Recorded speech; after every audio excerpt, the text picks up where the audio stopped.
আসসালামু আলাইকুম এভরিওয়ান, কি অবস্থা? সবাই কেমন আছেন? আশা করি ভালো আছেন। আমি আলহামদুলিল্লাহ, আপনার দয়া আমি ভালো আছি।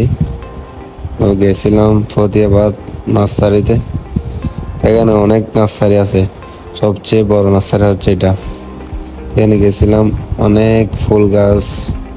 তো আমরা ফুল গাছের জন্য গেছি, তো কবরস্থানের জন্য। তো দেখতেছি কোনটা নেওয়া যায়, ফুল গাছ কিরকম কিরকম নিব। তো দেখতেছি আমার স্বাস্থ্য ভাই, ফুতো ভাই আসছে। তো আমি এদিকে ভিডিও করতেছি। অনেক বড় দেখতে, শুধু দেখতে আসি এতগুলো গাছ। আমার পিছনে দেখতে পাচ্ছেন, এগুলো হচ্ছে আম গাছ, আর এদিকে হচ্ছে লিচু গাছ। অনেক সুন্দর সুন্দর গাছগুলো, মন চাই সবগুলো নিয়ে ফেলতে। তো আমরা আসছি তো ফুল গাছের জন্য শুধু।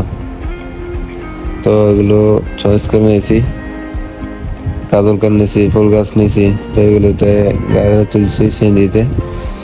তো আমি এদিকে ভিডিও করতেছি, নেওয়ার পরে দেখতেছি সব কিছু ঠিক আছে কিনা। এখন চলে আসছি গাড়িতে। তো আমরা আসার সময় কোনো বৃষ্টি পড়ে না। তো যাইতে অর্ধেকের মধ্যে বৃষ্টি পাইছে। তো দেখতে পাচ্ছেন বৃষ্টি পড়তেছে। তো চলে আসছি গাছগুলো নিয়ে। তো কালকে সবগুলো গাছগুলো রোপণ করা হবে। আসসালামু আলাইকুম।